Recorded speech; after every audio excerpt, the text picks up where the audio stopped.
Amados hermanos, buenos días, bienvenidos. Damos gracias a nuestro Dios y continuamos en este día, igual avanzando en la fe.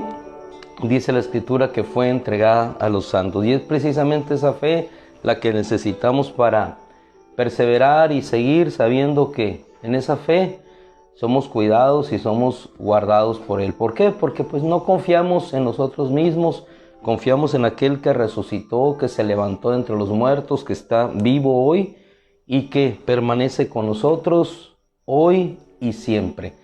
Este día su propio afán, este día su propio problema, este día su propia circunstancia, pero un común denominador para ti y para mí.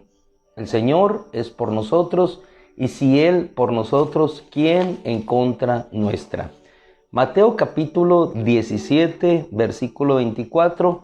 Vamos a iniciar allí nuestro tiempo de reflexión y vamos a extraer de la palabra, además de la enseñanza de fe que Dios nos da, el cuidado que siempre Él tiene de nuestra vida, aunque nosotros ni siquiera lo podamos observar. Mateo capítulo 17, versículo 24. Sea o no una cronología de los tiempos, encontramos a Jesús habiendo sanado a un joven que se encontraba poseído por un espíritu de lunaticismo. Los discípulos no le podían sanar, y el Señor envía un mensaje a ellos y a nosotros. ¿Por qué no pudimos, Señor? Le dice Él muy claramente, como era nuestro Señor, hablando la verdad que nos ayuda a caminar en ese entendimiento, cuando entendemos lo que sucedió y el por qué. Jesús le dice, por su incredulidad. Por eso no pudo salir, por su incredulidad. Además de que este género no sale sino con ayuno y con oración. Qué importante el ayuno, aunque no se agregan algunos manuscritos. El ayuno es importante porque entramos a una situación de más sensibilidad o de búsqueda de Dios, suprimiendo la carne y buscando lo del Espíritu. Pero aquí el punto esencial es que por su incredulidad, le dice el Señor. Y entonces ellos andaban en Galilea, aquella región, aquel mar donde Jesús hizo los milagros, donde Él se manifestó, donde le dijo a sus discípulos, cuando yo haya de resucitar, vayan allá y allí me encontrarán. Allí verán el mayor milagro de sus vidas. Si vieron aquellos milagros, aquella mujer sirofenicia, si vieron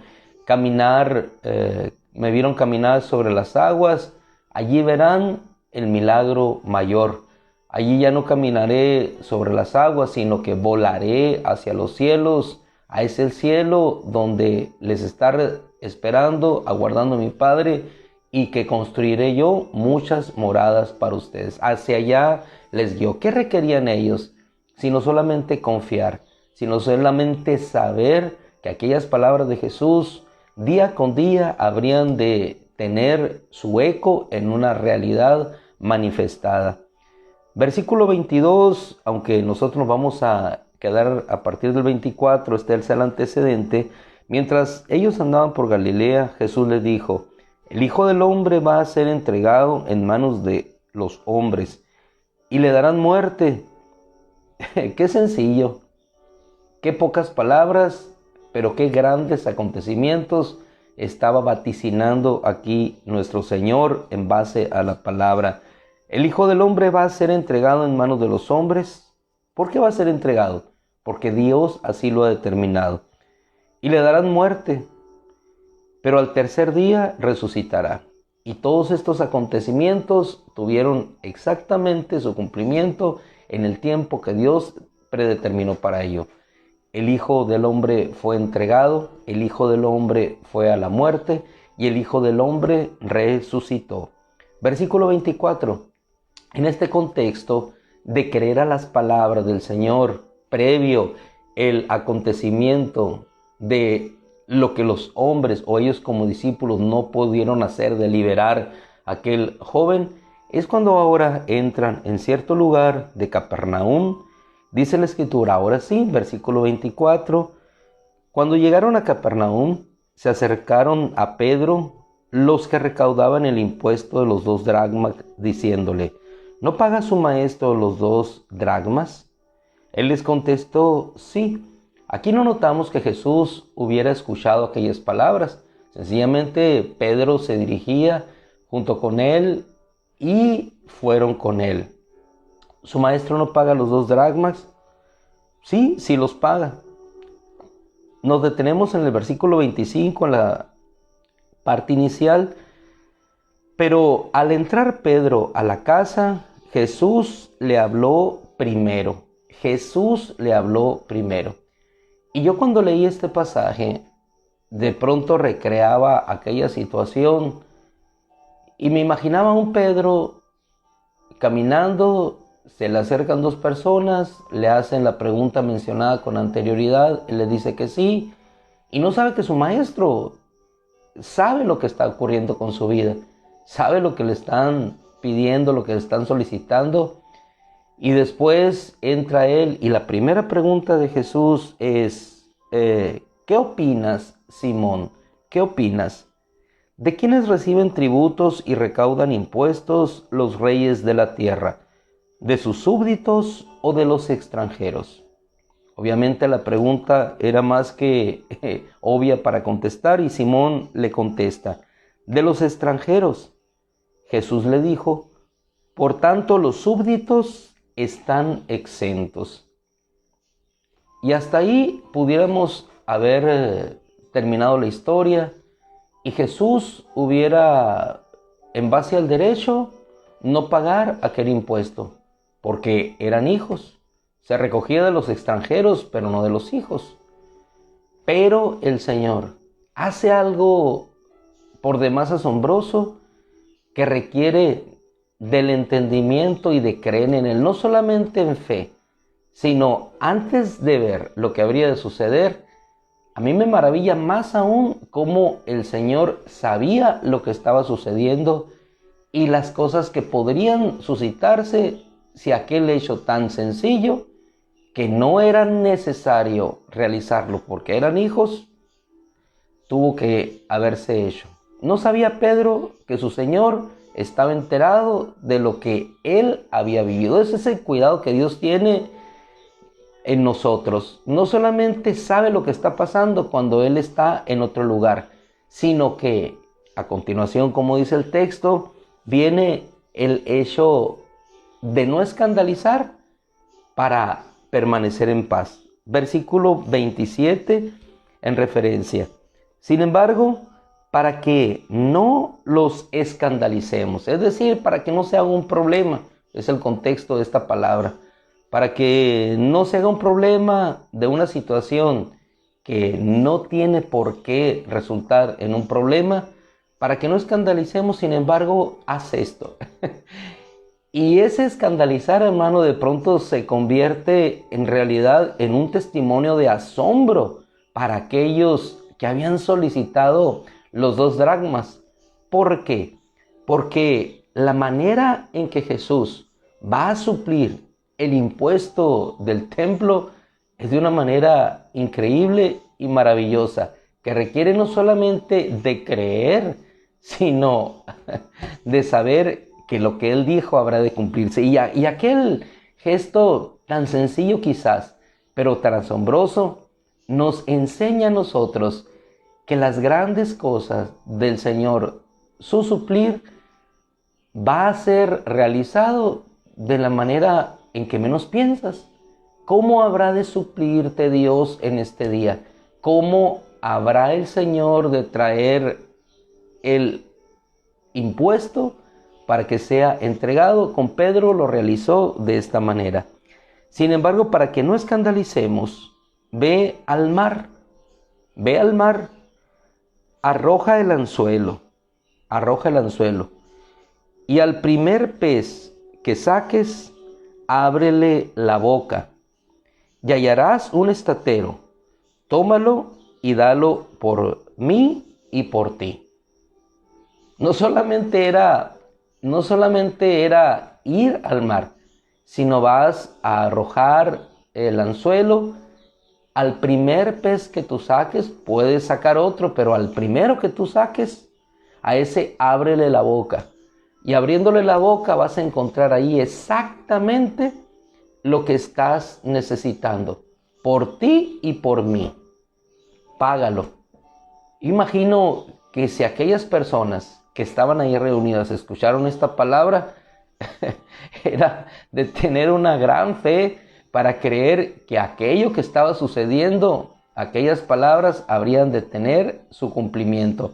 No sé si aquellos que solicitaron a Pedro el impuesto también estaban escuchando lo mismo, en cuyo caso, imagino el testimonio y el callar de boca ante lo que sucedió después fue hecho suficiente, no, hermano, para saber que el impuesto del templo estaba suplido, sino para saber quién era el que estaba allí mandando aquellas palabras. Aquel que previamente había dicho: voy a ser entregado en manos de los hombres, voy a morir, pero voy a resucitar. Si esto que Pedro hizo le dio testimonio de la realidad de que lo que Jesús decía habría de tener su cumplimiento, cuanto más lo otro. No hay más narrativa aquí, sino creer que lo que Él dijo sucedió. La Escritura no nos da más narrativa de el regreso de Pedro, pero nosotros creemos que así sucedió porque nuestro Maestro siguió enseñando. La vida cristiana, en este sentido, en el avance que todos tenemos cada día, es un avanzar creyendo que aquellas cosas que Él nos ha dicho van a suceder. Un ejemplo en paralelo aquí que me maravilla mucho también, lo encuentro en aquel joven de Juan, Evangelio de Juan capítulo 9, igualmente, que el Señor pone el lodo sobre sus ojos y le dice: ve y lávate, ve y lávate. No hay una referencia que diga vas a ver, sino simplemente ve y lávate.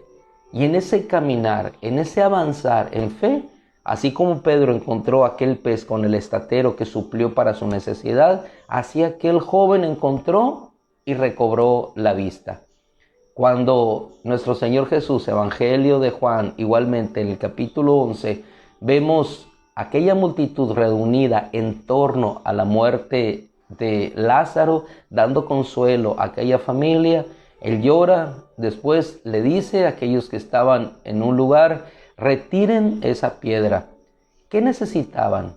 Simplemente avanzar, creer que aquello que Él estaba diciendo habría de hacerse una realidad. Una de ellas, hermana de María, Marta, dice: Señor, ya hiede, hace 4 días que está muerto. Sin embargo, retiraron la piedra, Lázaro ven fuera, y aquel hombre que durante 4 días estuvo fuera de este mundo, volvió a él. Hermano amado, ¿qué cuidado tiene nuestro Dios aún cuando no está con nosotros? Ese mismo cuidado que tuvo el Señor de Pedro al ver lo que le estaban diciendo, es el mismo cuidado que tuvo de Marta, María y de Lázaro, a pesar de que no pudo llegar en ese preciso momento de la enfermedad. En ocasiones pensamos que en la enfermedad Dios no está con nosotros y que no responde a nuestras oraciones. Oramos, pedimos y las cosas siguen su curso de manera que nosotros no quisiéramos. Pero, ¿qué sucede?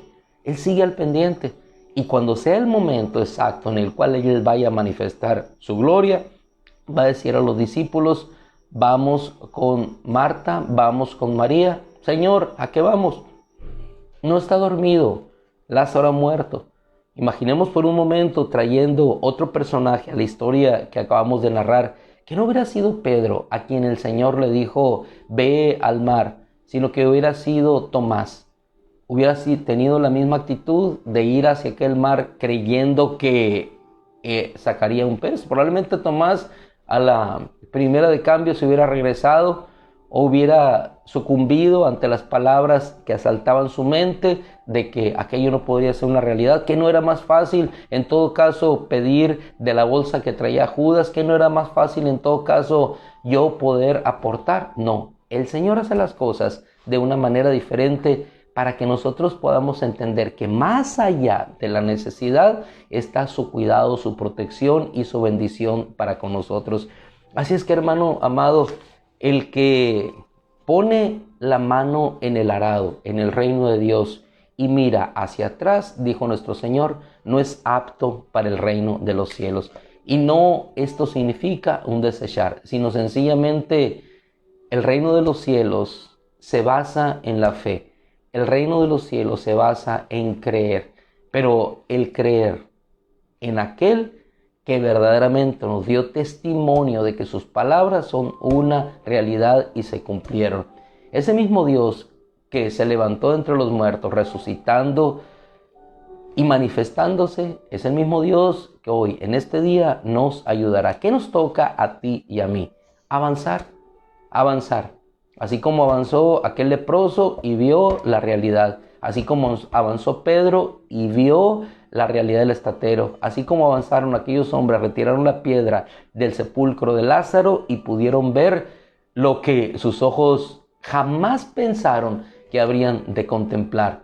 Un hombre que había muerto, volver a la vida. Ese es nuestro Dios. Así es que en esta mañana, jueves 7 de julio, todavía aquí, 2022, en la tierra, sigamos avanzando en fe. ¿Por qué? Porque por fe andamos, no por vista. Si por vista fuera, hermano, los que tienen la vista se vuelven ciegos. Y los ciegos son los que recobran la vista.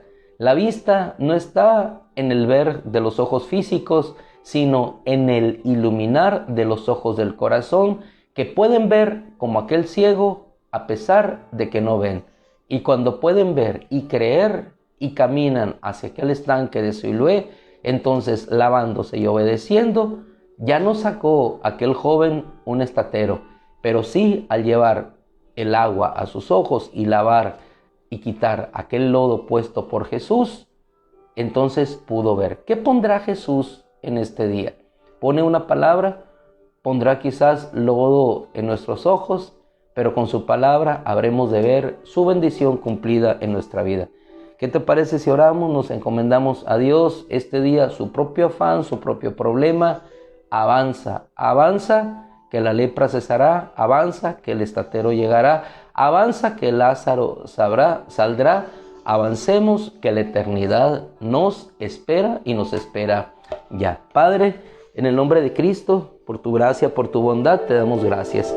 Te ruego, Padre, que en este día tu bondad hermosa permanente siempre sobre nuestra vida, en ese cuidado que tienes cuando las palabras, Señor, llegan a nuestro corazón o a nuestra mente por medio de otros para escandalizar, pero llega tu cuidado y tus palabras, la reflexión y nos envía, Señor, para que toda necesidad sea suplida, para que toda situación, Señor, de riesgo sea eliminada y nosotros podamos seguir caminando y avanzando contigo, Señor, en este camino trazado en ocasiones con dificultad, en ocasiones con gozo, Señor, pero sea en la abundancia, en la necesidad, avanzamos siempre contigo y eso es lo importante, Señor, que tomados de ti, tomados de tu mano, Señor, podremos llegar al lugar no que nosotros vamos, sino al cual tú nos conduces. Bendícenos, Señor, bendice a mis hermanos, bendice a mis hermanas, que tu gracia, tu poder, Señor, nos hagan encontrar en fe aquello que tú tienes por delante de nosotros. Sea un estatero,